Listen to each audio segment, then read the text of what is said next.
குண்டா நம்ம வீட்டில் ஒருத்தன் வரான், முடிச்சு விட்ருவோமா? தப்புன்னு போய் கண்ணெடு.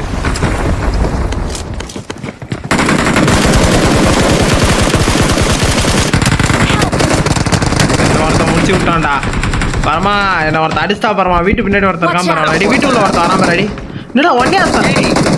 நான் செத்தே போயிட்டேன்டா. ஏய் நான் ஃளைட்ல வந்து இருந்தேன். ஏய் அவன் செத்துட்டான்டா. ஏய் நான் பார்க்கவே இல்லடா, நான் உள்ள எனிமி இறங்குறதே. நீ சத்ததே நான் பார்க்கல. பார்த்துக்கோ என்ன ஒருத்தாச்சு பார்க்கல பரமா. நீ தான் அடிக்கிறேன்னு நினச்சடா உள்ள எனிமி. அதுக்கப்புறம் பார்த்தா என்னடா பொட்டி காட்டுது. அப்படியே ஷாக்கா பார்க்குறேன்.